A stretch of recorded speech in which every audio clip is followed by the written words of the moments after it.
जैसा कि आप सब लोगों को जानकारी मिली होगी कि आज सुबह से आम आदमी पार्टी के वरिष्ठ नेता और सांसद और कहा जा सकता है कि हिंदुस्तान की राजनीति में विपक्ष की सबसे मजबूत आवाजों में से एक संजय सिंह जी, जो लगातार जनता के मुद्दे उठाते रहे हैं, सरकार से सवाल करते रहे हैं, संसद के अंदर चाहे प्रधानमंत्री हो चाहे गृह मंत्री हो, सबसे उन्होंने जनता से जुड़े हुए सवाल पूछे। कभी सवाल पूछने में हिचके नहीं, कभी सवाल पूछने में पीछे नहीं हटे और उनकी बुलंद आवाज संसद में और सड़क में आज सबके द्वारा पहचानी जाती है। जैसा कि उन्होंने पहले भी बताया था, केंद्र सरकार हर कोशिश कर रही है किसी तरीके से उनकी आवाज को दबाया जाए। एक काल्पनिक मनगढ़ंत मामला शुरू किया हुआ है और कहा जा रहा है कि सैकड़ों करोड़ रुपए का घोटाला हो गया। और मुझे लगता है कि इतिहास का पहला ऐसा घोटाला है जिसके अंदर 15 महीने से जांच हो रही है। देश की सबसे बड़ी एजेंसी ईडी और सीबीआई इसकी जांच कर रही है। दोनों एजेंसियां पैरेलल में जांच कर रही हैं। करीब 1000 से ज्यादा जगहों पे व्यापारियों के यहां, राजनेताओं के यहां, बिजनेस हाउसेस के अंदर, कारोबारियों के यहां छापे डाले जा चुके हैं।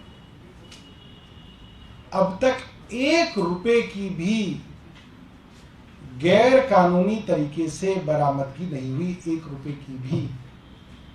ये बहुत बड़ी बात है।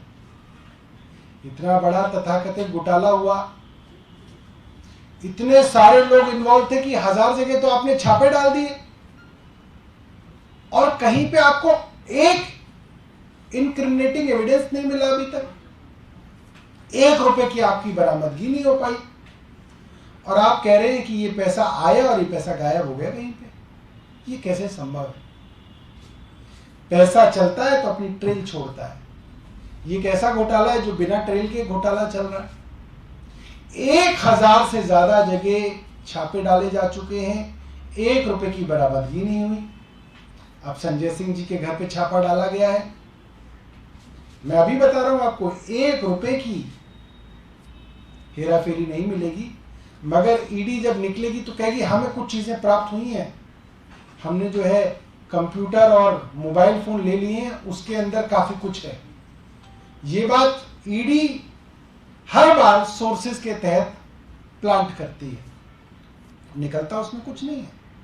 क्योंकि अगर कुछ निकला होता तो अब तक इतनी सारी चार्जशीट, हजार पन्ने की चार्जशीट ईडी दायर कर रही है, उसमें कुछ तो होता कि इन मनीष सिसोदिया जी के घर से ये मिला था, इनके घर से ये मिला, इनके घर से ये मिला।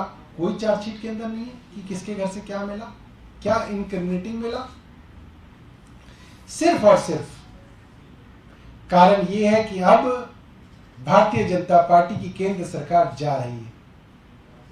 प्रधानमंत्री जी को मालूम है कि अब जाने का समय आ गया है और जो डेस्परेट स्टेप्स होते हैं,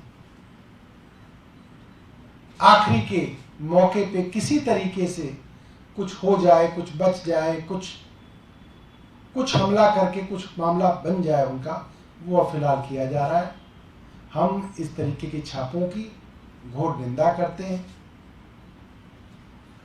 और कामना करते हैं कि जल्द से जल्द चुनाव हो और भारतीय जनता पार्टी को लोग जो है बाय बाय करें। कुछ सवाल है आपके? सर, शराब नीति को लेकर आपका क्या मानना है? क्या नीति गलत थी, सही थी? अगर उसके तथ्यों पर अगर हम बात करें तो क्या कहना चाहिए? पंकज जैन जी ने बहुत ही दिलचस्प सवाल पूछा है, और जो सवाल इन्होंने पूछा है, इत्तेफाक की बात है, इस वक्त सुप्रीम कोर्ट के अंदर माननीय न्यायाधीश संजीव खन्ना जी ने भी अभिषेक मनु सिंघवी जी से सवाल पूछा है, और एक एक पॉइंट वो कोर्ट को बता रहे हैं। और कोर्ट ने यहां तक भी कहा कि कैबिनेट नोट्स के अंदर तो हमें लगता है कि कोर्ट्स के जाने का विषय नहीं है, मगर देख लें कि कहीं दिल्ली के विषय में कोई नई नीति तो नहीं बनी हुई।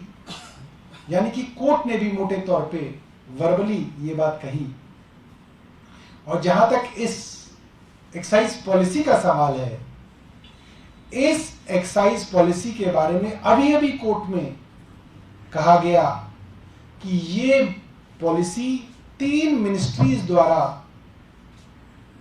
वेट की गई।